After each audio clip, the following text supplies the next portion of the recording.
الحمد لله وكفى وسلام على عباده الذين اصطفى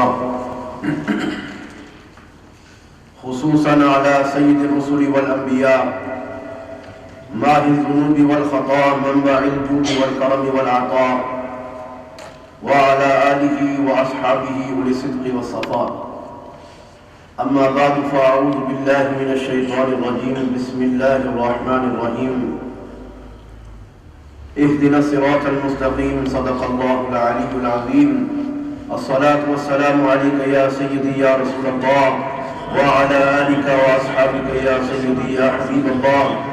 الصلاة والسلام عليك يا سيدي يا نبي الله وعلى آلك وأصحابك يا سيدي يا شفيع المذنبين. الصلاة والسلام عليك يا سيدي يا نور الله وعلى آلك وأصحابك يا سيدي يا رحمة للعالمين. First and foremost, all praise for Allah subhanahu wa ta'ala, who once again has given us the opportunity to enter His blessed house, to sit in the remembrance of Allah subhanahu wa ta'ala, as well as His beloved Messenger sallallahu alayhi wa sallam, to listen to, then to understand, and then to act upon the teachings of Allah subhanahu wa ta'ala, as well as His Messenger sallallahu alayhi wa sallam. I'm sure you're all aware that today's topic, the theme, the subject which has been allocated today is the theme of love. And if you were to try to conclude our beautiful religion in one word,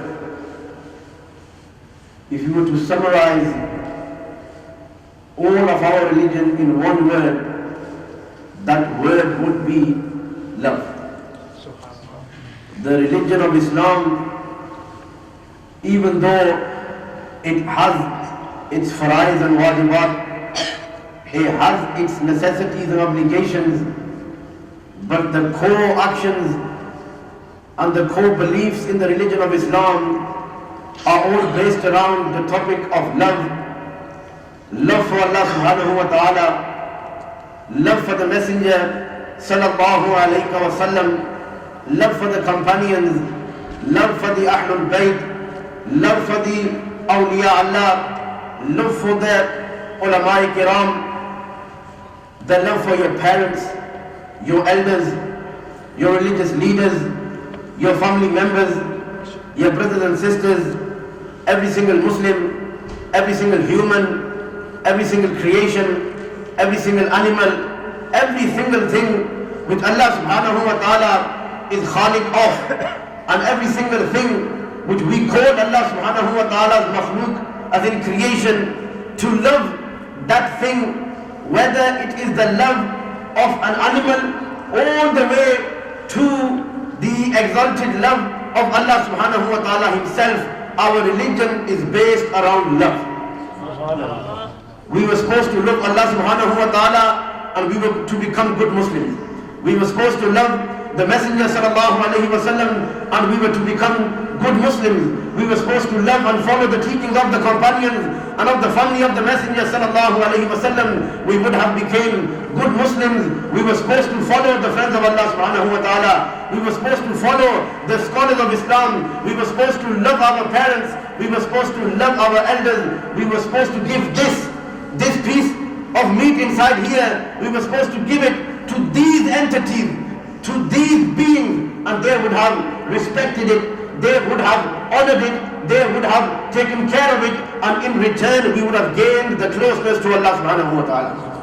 What we did, very much thanks to this country, this understanding, this mentality, the West, instead of giving our heart to Allah subhanahu wa ta'ala, instead of giving our love to the Messenger sallallahu alayhi wa sallam, instead of giving our love to our parents, to our elders, to our family members, who we are supposed to love, who religion says that you should love, not should, but that it's a necessity and obligation that you must love these entities and these beings. Instead, we found someone of the opposite gender who wooed us for a couple of moments, who took control of our senses and our hearts for a couple of seconds, and the minor beauty which Allah subhanahu wa ta'ala has bestowed upon them, that overtook us, it overcame us, and we forgot the creator of that beauty, and we fell in love with that beauty. The few attributes that we saw in a particular being that we were impressed by, we forgot He subhanahu wa ta'ala who bestowed that being with them attributes, and we fell in love with them attributes in themselves. The few words which made us feel good about ourselves, we forgot the depth of them words. We forgot Allah subhanahu wa ta'ala's word. We forgot the words of the Messenger sallallahu alayhi wa sallam. And with all due respect to everyone, a few cheap words, a few words most probably taken from somebody's status on Facebook or taken from a picture on Google Images, them words overcame us, they overtook us, they made us feel to such an extent that we forgot the love of Allah subhanahu wa ta'ala, and we forgot how to love Allah subhanahu wa ta'ala and how to love the Messenger sallallahu alayhi wa sallam.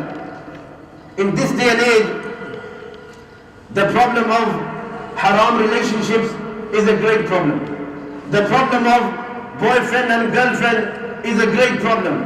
And these are such problems that are not discussed on the minbar of Rasul Kareem alayhi tahiyyat wa taslim. And if you ever notice, the problems which our community faces on the outside are the same problems which we refuse to discuss on the inside.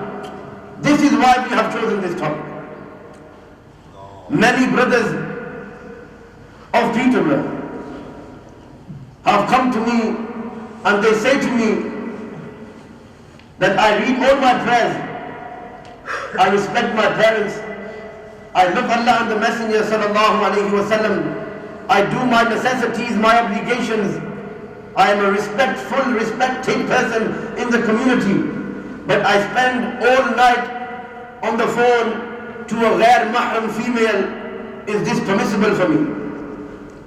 There are other brothers who will say, whether their actions or their words, that I wear the biggest turban, I have the biggest jubbah, I have the biggest beard, and I do everything which religion tells me, but I spend all night against the wishes of my Lord, against the wishes of my Prophet, against the wishes of my parents, against the desire and nature of my religion. I spend all night listening to a ghair mahram person, listening to somebody's voice who I'm not supposed to listen to, and talking about all sorts of dodgy topics. Is this allowed for me? Another common question. I really like someone, and if I really like them, can I talk to them? Can I meet them? Can I do A, B, C or with them? You can't even do X, Y, Z with them. The religion of Islam is very clear cut, and it is the responsibility of the orator and the speaker to tell the public that the religion of Islam is very clear cut. If you ask an imam that I have a girlfriend, is this permissible? And he says, well, then rest assured he is no imam, there is shaitan inside him. The religion of Islam forbids you to see any ghair mahram, to speak to any ghair mahram. And we all know this. The religion of Islam forbids the mixing of genders. We are all aware of this. Yet we will go out and we will see the opposite gender. We will touch them, we will hug them, we will kiss them, we will do everything with them.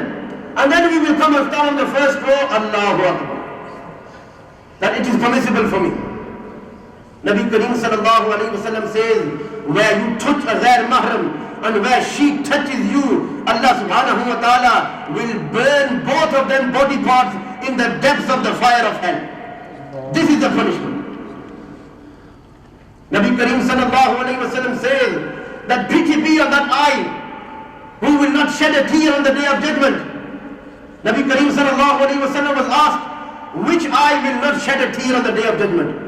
How can anyone not shed a tear on the day of judgment? Nabi Kareem sallallahu alayhi wa sallam says, those who looked at those things which Allah subhanahu wa ta'ala prohibited them from looking at on the day of judgment, their hearts will still be so black, they will not be able to shed a tear even in the fear of Allah subhanahu wa ta'ala. This is the punishment for doing such. I mentioned something earlier and I'm going to go back to that. This is not my topic. Nabi Kareem sallallahu alayhi wa sallam says that you have one vital organ, internal organ in your body, that if that is right, if that is correct, if that is true, then your entire body, your entire life, your entire character is true and correct. But if that is faulty, if that is wrong, if that is misguided, your entire being is misguided, your entire being is wrong. Nabi Kareem sallallahu alayhi wa sallam was asked, Ya Rasulullah sallallahu alayhi wa sallam, which is that body part? Nabi Kareem sallallahu alayhi wa sallam said, qalb, the heart. The heart is something which Allah subhanahu wa ta'ala has blessed us with, that if this is in working order, then our entire being is in working order. And if this is in the wrong order, then our entire being is in the wrong order. This heart, this meat, this organ was supposed to be for the Messenger sallallahu alayhi wa sallam. It was supposed to be for no one else but who?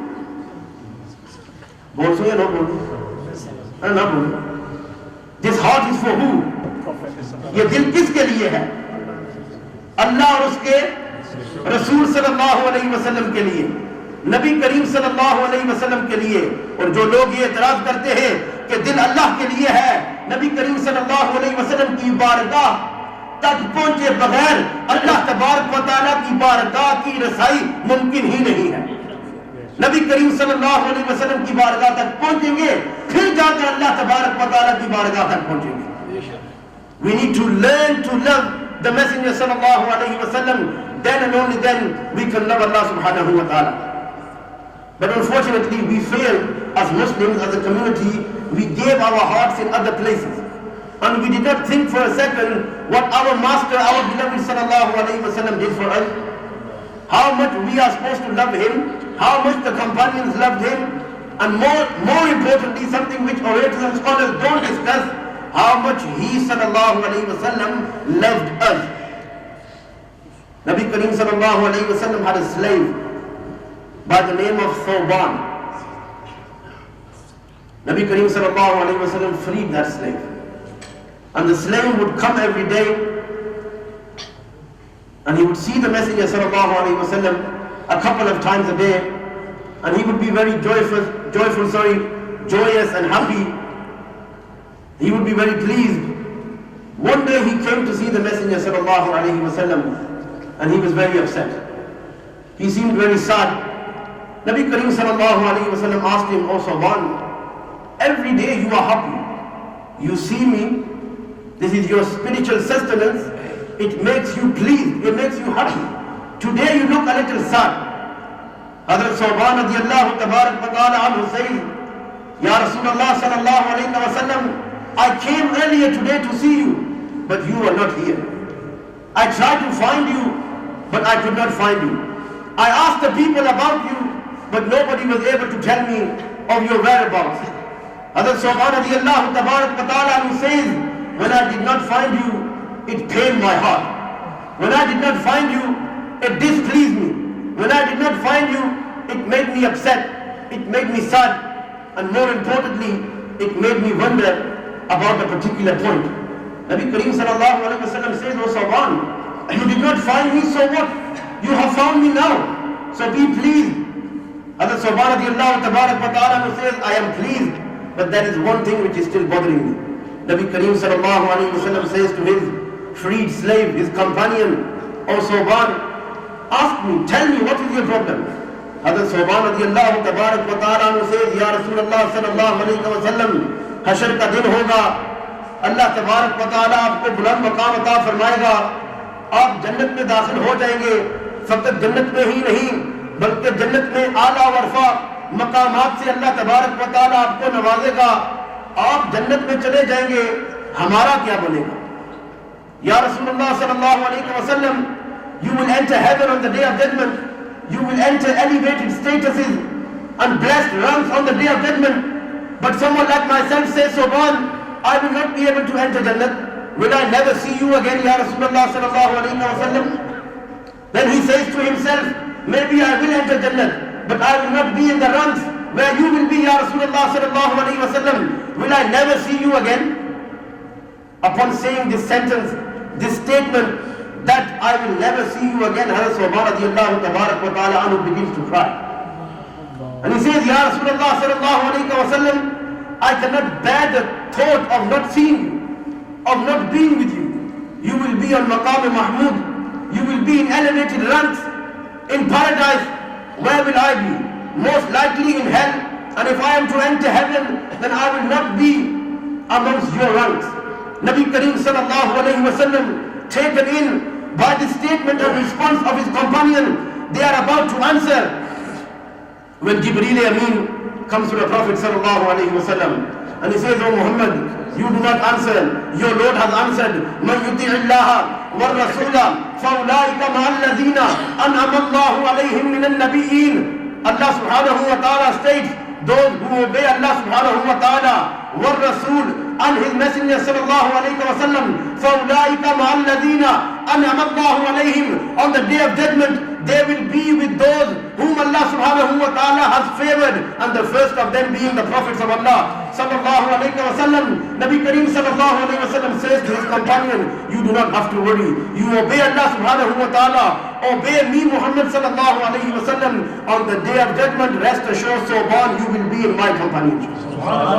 This is the love of the Prophet for his companions, for his ummati, and this is the love which our ummati should have. We should have for our Prophet sallallahu alayhi wa sallam. And the love which the Prophet sallallahu alayhi wa sallam has for his ummati. Hazrat Aisha radiyallahu tabarak wa ta'ala anha, she says to the Messenger sallallahu alayhi wa sallam, Ya Rasulullah sallallahu alayhi wa sallam, do dua for me. Pray for me. Nabi Kareem sallallahu alayhi wa sallam says, Ya Allah, forgive Aisha. Ya Allah, forgive all her sins. Ya Allah, forgive her major sins and minor sins. Ya Allah, forgive the sins which she does alone, which she does in public. Ya Allah, forgive these sins and these sins. Ya Allah, forgive this sin and this sin. And Nabi Kareem sallallahu alayhi wa sallam keeps going. The smile upon the face of Sayyida Aisha radiyallahu tabarak wa ta'ala anha is humongous. Nabi Kareem sallallahu alayhi wa sallam says to Aisha radiyallahu tabarak wa ta'ala anha, are you pleased with this dua? Do you like this supplication? And Aisha radiyallahu tabarak wa ta'ala anha replies, Ya Rasulullah sallallahu alayhi wa sallam, how can somebody not be pleased with this dua? How can somebody not be pleased with this supplication that the Messenger of Allah sallallahu alayhi wa sallam is asking for their forgiveness directly from Allah subhanahu wa ta'ala? Nabi Kareem sallallahu alayhi wa sallam says to Aisha radiyallahu ta'ala anha, shall I share with you a secret? And Aisha radiyallahu tabarak wa ta'ala anha replies, please, Ya Rasulullah sallallahu alayhi wa sallam. Nabi Kareem sallallahu alayhi wa sallam says, after every prayer, after Fajr, after Zuhr, after Asr, after Maghrib, after Isha, after every single prayer, I make this dua for every single individual ummati of mine up until the day of judgment. Nabi Kareem sallallahu alayhi wa sallam made this dua for me. He made it for you. He made it for all of us. But in return, what have we done to the Messenger sallallahu alayhi wa sallam? Have we loved the Messenger sallallahu alayhi wa sallam in return? As the Messenger sallallahu alayhi wa sallam has loved us, as we are to love the Messenger sallallahu alayhi wa sallam. This is the person, the being, the entity who never forgot us. Hajjatul Wida, Nabi Kareem sallallahu alayhi wa sallam raises their hands, and Nabi Kareem sallallahu alayhi wa sallam says, Ya Allah, forgive my nation. Ya Allah, you are Rahim, you are Ghafoor, you are merciful, you are forgiving. Oh Allah, forgive my nation. Allah subhanahu wa ta'ala replies via Jibreel alayhi salam and says, O Muhammad sallallahu alayhi wa sallam, I will forgive your nation, I will forgive everything, but I will not forgive the huquq al-ibad. I will not forgive the rights of people. Nabi Kareem sallallahu alayhi wa sallam raises his hands again and he says, Ya Allah, they are weak, you are powerful, you are merciful, you are forgiving. Oh Allah, forgive my nation, forgive all their sins, and forgive the huquq al-ibad as well. Allah subhanahu wa ta'ala replies via Jibreel Ameen alayhi salam again that go and tell my beloved, I will forgive every single individual person from his nation up until the day of judgment. This is what the Messenger sallallahu alayhi wa sallam did for us. what did we do in return? Nabi Kareem sallallahu alayhi wa sallam never forgot us. You cannot find in the history books, in the hadith books, that the Messenger sallallahu alayhi wa sallam forgot us. Talk about Miraj. When you are given an honor, it is human nature to forget everyone else and just think about yourself. Nabi Kareem sallallahu alayhi wa sallam was honored such that nobody before them and nobody after them was honored like that. They were called to Allah subhanahu wa ta'ala and physically saw Allah subhanahu wa ta'ala. But the Prophet sallallahu alayhi wa sallam didn't think, it's my honor, why should I think about anyone else? Nabi Kareem sallallahu alayhi wa sallam says to Allah subhanahu wa ta'ala, oh my Lord, you have honored me. Oh my Lord, you have favored me. What about my nation? Allah subhanahu wa ta'ala gifted us these prayers due to the asking of Nabi Kareem sallallahu alayhi wa sallam. We were not forgotten on Miraj. We were not forgotten in Medina. We were not forgotten in Makkah. On the day of judgment, Nabi Kareem sallallahu alayhi wa sallam will prostrate. Allah subhanahu wa ta'ala will call out to his messenger sallallahu alayhi wa sallam and he will say, Irfa rafaka ya Muhammad sallallahu alayhi wa sallam, sal ma shi'ta. Naraye takbir, naraye risalat, naraye risalat, naraye haydari, ulamae ahl sunnah, ulamae haq ahl sunnah wal jama'ah.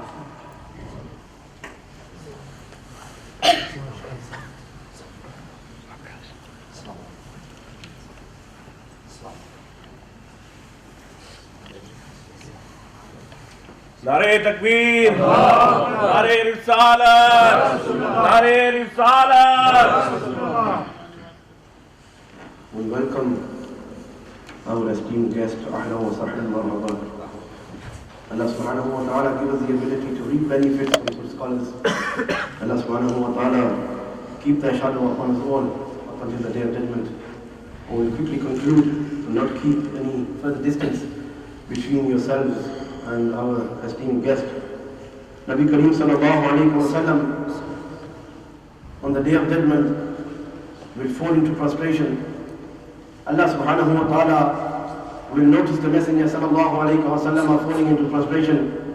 Allah subhanahu wa ta'ala will say, Irfa rasaka ya Muhammad. O Muhammad sallallahu alayhi wa sallam, raise your head. Sal ma shi'ta. Ask what you want, it will be given. Even at that time, Nabi Kareem sallallahu alayhi wa sallam will not say or will not ask about anything else but us. Us, me and you, as individuals, as a nation, however you want to see it. And if the Messenger sallallahu alayhi wa sallam loves us to this extent that he does not forget us, that he spends his entire nights, if somebody has an ounce of faith, even this should rock the inner core of his iman, to think about this point alone, that the blessed feet of Nabi Kareem alayhi tahiyyatu wa taslim used to get swollen because he used to stand up all night asking for our forgiveness, mine and your forgiveness. Take the time of Badr. Nabi Kareem sallallahu alayhi wa sallam says, Ya Allah, they are 313, they are naked, O Allah clothe them. They are hungry, O Allah feed them. They are barefooted, O Allah mount them. And constantly worrying about us. But what did we do in return? We gave our heart to somebody else, when we should have gave it to the Messenger sallallahu alayhi wa sallam. Nabi Kareem sallallahu alayhi wa sallam sitting with his companions, and Nabi Kareem sallallahu alayhi wa sallam begins to cry. And the companions inquired and asked, Ya Rasulullah sallallahu alayhi wa sallam, what has made you cry? Why are you crying? What has upset you? Nabi Kareem sallallahu alayhi wa sallam says, I miss my brothers. बंदे की राई ने दाने ने बराबर अगर गैरत हो रहा है तो मुसलमान क्यों नहीं है? Nabi Kareem sallallahu alayhi wa sallam says, I miss my brothers. The companions reply, Ya Rasulullah sallallahu alayhi wa sallam, are we not your brothers? Nabi Kareem sallallahu alayhi wa sallam says, no, you are my companions, you are my ashab. The companions ask, Ya Rasulullah sallallahu alayhi wa sallam, who are your brothers? Nabi Kareem sallallahu alayhi wa sallam says, those who will come after me, they will not see me and they will testify that I, Muhammad sallallahu alayhi wa sallam, I am the true messenger of Allah subhanahu wa ta'ala. They are my brothers. Who was that? us. Nabi Kareem sallallahu alayhi wa sallam is crying for us. Nabi Kareem sallallahu alayhi wa sallam saying he misses us. Now look towards yourself, your inner self, and ask yourself, how much do you miss him? How much do you cry for him? Sallallahu alayhi wa sallam. How much do you think about them? This hadith in itself should be enough to make a Muslim think and concentrate upon his life and to concentrate upon his doings, right or wrong. That are we capable of being loved by the Messenger sallallahu alayhi wa sallam? Are we capable of the Messenger sallallahu alayhi wa sallam called us brothers? Are we capable that the Messenger sallallahu alayhi wa sallam misses us, that he cries for us? But what have we done in return for Nabi Kareem sallallahu alayhi wa sallam? How much have we loved the Messenger sallallahu alayhi wa sallam? The love of Muhammad sallallahu alayhi wa sallam, despite what majority or what some people in this day and age say, the love of Muhammad sallallahu alayhi wa sallam has no limits. The limit is that we do not worship Muhammad sallallahu alayhi wa sallam. We do not believe that Nabi Kareem sallallahu alayhi wa sallam is wajibul wujud. We do not believe that Nabi Kareem sallallahu alayhi wa sallam is mustahiq ibadat. And these are the two attributes of shirk. Besides this, love for the Messenger sallallahu alayhi wa sallam has no limits. You should love the Messenger sallallahu alayhi wa sallam without being ashamed. And no matter what you have to go through, the pains, difficulties which you have to go through to love the Messenger sallallahu alayhi wa sallam, you should bear them. The story of Sayyidina Ammar radiyallahu tabarak wa ta'ala anhu. Ammar, his father Yasir, his mother Sumayya radiyallahu ta'ala anhum ajma'in, they were poor, no family backup, no political support, no wealth, no friends, no help, nothing like that. And when they accept Islam, the kuffar see an opportunity and they think, let's torture them. There's no one to help them. There's no one to save them. So they tie Ammar against a pole and they tie his mother and father on the heated sun in Makkatul Mukarramah on the floor. And they torture Ammar and they say to him, it is not too late. Come back to the religion of your ancestors. And they torture his mother in front of him. What is he being punished for? He is being punished for the love of the Messenger sallallahu alayhi wa sallam. They torture his father, but he did not give in. And then one particular mal'oon comes, takes a spear and rams it into the womb of Sayyidah Sumayya radiyallahu ta'ala anha, making her the first martyr of Islam. His mother is martyred in front of him, yet he still does not give in. And he says, I testify that Allah subhanahu wa ta'ala is the true Lord and this Muhammad sallallahu alayhi wa sallam is his final messenger. They kill his mother, martyr his mother, and then they say to him, take lesson from this. He refuses. The same spear is drawn out of the womb of his mother and it is driven into the womb of his father, and he too is martyred. They say to him, come back to the deen, the religion of your forefathers. He says, no. Ashhadu an la ilaha illallah wa ashhadu anna Muhammadan abduhu wa rasuluhu. I testify that there is no God but Allah subhanahu wa ta'ala, and Muhammad sallallahu alayhi wa sallam is his final and true messenger. That's what he went through for the love of Allah subhanahu wa ta'ala, for the love of the Messenger sallallahu alayhi wa sallam. Seeing as though this is the topic of love, I will share one love story with you as well. The names Farooq radiyallahu ta'ala anhu, and if I'm not mistaken, Suhaila radiyallahu ta'ala anha. Two young people in the time directly after Ali radiyallahu ta'ala anhu. Young, beautiful, youthful, madly in love, but at the same time pious. As soon as they get married, the Caliph of the time, he announces jihad. Farooq, the husband, is not too keen on going. His wife helps him. She practically pushes him out the door. And she says to him, have you no fear of your Lord? Are you not going to give answer to your Lord? Then he gains this courage and he goes to jihad. He promises his wife that he will be back in 3 months.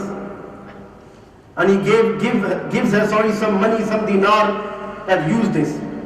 And he says there is 30,000 dinar inside a trunk inside. Do not touch it. Do not open it until I return. He goes for 3 months. 3 months go by, he does not return. 6 months go by, he does not return. 9 months go by, on one hand he does not return. On the second hand, Sayyidah Suhaila radiallahu ta'ala anha, she bears a child. She has a boy. Now she is certain that he is dead. But she still has an ounce of hope that maybe he is alive. 10 years go by, one of the mujahideen comes back and he announces that I saw Farooq fall. Now his wife Suhaila is certain that he is dead. 20 years go by, no news. 30 years go by, she is in Madinatul Nabi. On the other side of the world, there is a Muslim mujahid who is looking after the army whilst they sleep on the border of China. And he looks up at the stars and he begins to think, I used to have a wife. He begins to think how beautiful she was, how amazing she was, how wonderful she was. And not being able to help himself, but being more mature and more knowledgeable, he requests his commander that I want to take leave. I came for 3 months. It's been 30 years. I want to go back and see my family. This person, this man, is the same Farooq who left Madinatul Nabi only for 3 months. He is returning after 30 years. And when he gets to Madinatul Nabi, even though he is eager to go home, there is somebody whom he loves more than his wife. And that somebody's sunnah is when you return from a journey, you go to the masjid and you pray 2 nafil. So instead of going home, he goes to the masjid, he prays 2 nafil. And when he prays his nafil,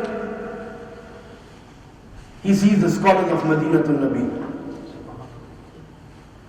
Just imagine if it's such a great feeling to see such great scholars of today. I'm sure Hazrat will agree as well. What feeling would it have been like to see the scholars of the city of Madinatul Nabi sallallahu alaihi wasallam? And he is amazed by these scholars, and one scholar stands out in them. Most knowledgeable, most pious, and his name is Sheikh Abdul Rahman. And he notices him, he sits with them, and he goes towards his house. When he goes towards his house, he sees this same Sheikh Abdul Rahman going towards his house also. And he gets into a dispute, an argument with him. And he says to him, this is my house. And Sheikh Abdul Rahman replies, no, this is my house. And he says, I am Farooq. And in there is my wife Suhaila, this is my house. And she is sitting inside, old and crippled, not the way she used to be. But she hears the name Farooq and she thinks to herself, is it possible? Could it be my husband after 30 years? She runs outside, she sees her husband, she embraces him, she hugs him and she says, leave him alone. Don't say nothing to him, this is my husband. He is Farooq. He went for 3 months, he has returned after 30 years. And she takes him inside. The first question she asks and the first question he asks, and then I will conclude. She says, my dear husband, you went for 3 months. And when you went, it was difficult for you to go. What happened? You returned after 30 years. Farooq replies, this is true, that you practically pushed me out of the door when the announcement for jihad was made. That my love for you was extreme and more than anybody else or any other entity or being. But when I went to jihad, I was introduced to a new love. When I killed the enemies of Allah subhanahu wa ta'ala, when I made the Nara Takbir and Nara Risalat, I was introduced to 2 new loves. I retract my statement. Ruju karta hu is jumle par, not 2 new loves, but 1 love. 1 love. the love of Allah subhanahu wa ta'ala and His beloved Messenger sallallahu alayhi wa sallam. And he says, there was this thirst in me which my dear wife you could not fulfill, but the love of the Messenger sallallahu alayhi wa sallam I fulfilled. 3 months became 3 years, 3 years became 10 years, and I was not able to come back. That's the first question she asked. The first question he asked, I left you with 30,000 dinars. What have you done with it? His wife is very pious and very wise at the same time. She says, my dear husband, did you go to the masjid? He replies, yes. She says, did you notice anything? He says, subhanallah, the beautiful, beautiful scholars of the city of Muhammad sallallahu alayhi wa sallam. She says, did you notice anyone in particular? He says, yes. There was this one youth, very pious, very knowledgeable, very honorable, goes by the name of Sheikh Abdul Rahman. She says, if you had to spend 30,000 dinars to become him, would you? He says, I would give more wealth than this to become that knowledgeable. She says, would you spend more wealth than this to make your own son that knowledgeable? He says, I would spend much more wealth than this to make my son anything close to that Sheikh Abdul Rahman. She says, rest assured, when 9 months were over, I bore a male child, and he is that Sheikh Abdul Rahman which you see in front of yourself today. He goes outside looking for this Sheikh Abdul Rahman, and he sees his son. And before, when they were telling him off, when they were fighting, he kept saying, I am Farooq, I am Farooq. Now he said, I am not Farooq, I am the father of Sheikh Abdul Rahman. And he was proud that my son has become a scholar. And you want to know how much of a great scholar he became? The people outside there, they saw this love, they saw this story, they heard the story, they began to weep. And one of them weepers, he was Imam Malik radiallahu ta'ala anhu. You may ask, what was Imam Malik radiallahu ta'ala anhu doing there? Sheikh Abdul Rahman ibn al-Farooq radiallahu ta'ala anhu is one of the greatest teachers of Imam Malik radiallahu ta'ala anhu. You give your sacrifice for Allah subhanahu wa ta'ala. You give your sacrifice for the Messenger sallallahu alayhi wa sallam. This is how Allah subhanahu wa ta'ala repays you in this world. Just think how He will repay you on the day of judgment. बीवी को छोड़ना हमें मुश्किल लगता है, फजर के वक्त गर्म बिस्तर छोड़ना हमें मुश्किल लगता है, और हम अपने आप से ये सवाल करते हैं, अपने अंदर जो रचता बसता शैतान है उसको मुखातिब करके पूछते हैं कि अगर उठूंगा तो रब क्या देगा, अगर कुर्बानी करूंगा तो रब क्या देगा, रब ये देगा। कोई मामूली बात है कि किसी का बेटा इमाम मालिक का उस्ताद हो, इमाम मालिक का अगर कोई कुत्ता हो, यह मामूली बात नहीं। इमाम मालिक का उस्ताद हो, यह तो बहुत बड़ी बात है। ये इनकी कुर्बानी की वजह से, इनका बेटा था शेख अब्दुल रहमान इब्न अल-फारूक और वो इमाम मालिक का उस्ताद था। और ये कौन इमाम मालिक है?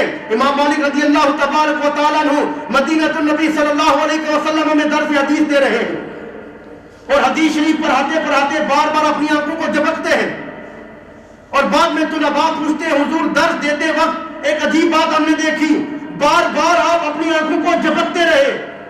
हजरत इमाम मालिक रज़ी अल्लाह तबारक व तआला अन्हु अपना इमामा शरीफ उतारते हैं और खून बहने लगता है।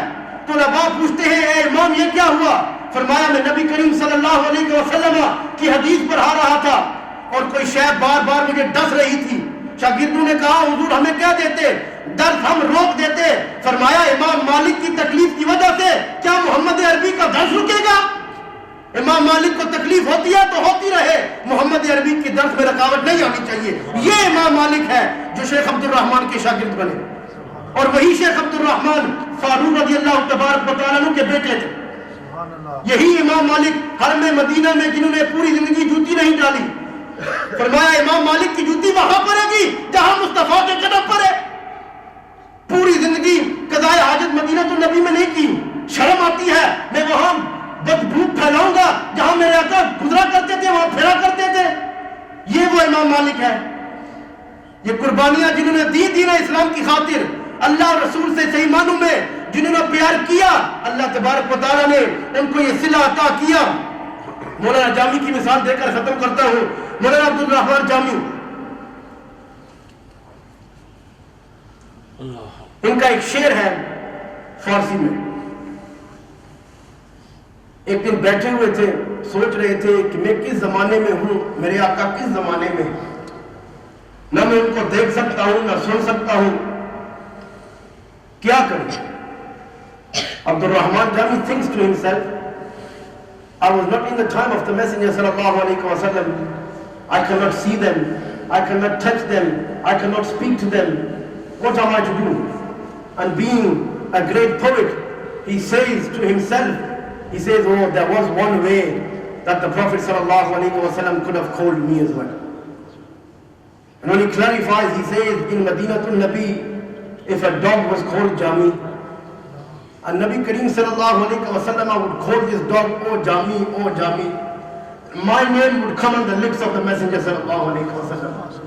कि मदीना शरीफ के कुत्ते का अगर नाम जामी होता, नबी करीम सल्लल्लाहु अलैहि वसल्लम उसको बुलाते हैं, जामी इधर आओ, तो मेरा नाम भी नबी करीम सल्लल्लाहु अलैहि वसल्लम के लम्हाए मुबारक पर सज जाता। ये कहने की देर थी, मदीना शरीफ का सफर किया, सफर करते वक्त दरबार मस्जिद नबी आकर उनको रोक देता है और कहता है नबी करीम सल्लल्लाहु अलैहि वसल्लम का हुक्म है, तुम नहीं आ सकते। जमीन उनके पांव से नीचे हट गई, बेहोश होकर गिर पड़े कि मुझसे क्या खता हुई, क्या गलती हुई कि जिनकी वजह से हम जीते हैं, जिनकी वजह से हमारा सब कुछ है, वो आज हमें मना कर रहे हैं। नबी करीम सल्लल्लाहु अलैहि वसल्लम ने कहा जामी को ना आने दो। दरबार में पैगाम पहुंचाया। हज़रत अब्दुल रहमान जामी रज़ियल्लाहु तबारक व तआला अन्हु दरबार को कहते हैं, कम से कम मेरे आका से पूछ तो गलती कौन सी हुई है। What mistake have I made that I am not allowed to enter the city of the Prophet sallallahu alaihi wasallam? कौन सी गलती हुई है। वो दरबार जाता है, दोबारा वापस आता है, फरमाया खुशा Jami खुशा, glad tidings be to you, O Jami. Nabi Kareem sallallahu alaihi wasallam is not upset with you, but Jami doesn't understand. He says, if they are not upset with me, why have I been prohibited from entering the city of Madinatul Nabi? And then the Darban passes the message. Darban पैगाम पहुंचाता है. He says, Nabi Kareem sallallahu alaihi wasallam says, I am pleased with Jami so much that if Jami was to come and see me in Madinatul Nabi, I, Muhammad sallallahu alaihi wasallam, would have to leave my Rawza for Jami. Out of the love that he has for me, the respect that he has for me, I, Muhammad sallallahu alaihi wasallam, would have to leave my Rawza. And if I leave my Rawza, then the day of judgment will be upon us. Tell Jami to stay where he is. Listen to this sentence. We go there, we pay, we beg to be called, we want to go there. Nabi Kareem sallallahu alaihi wasallam says, Jami को कह दो कि जहीं पर है वहीं रह जाए, इतना बुलंद बाला उसका मकाम है, मैं खुद उसको मिलने के लिए आऊंगा।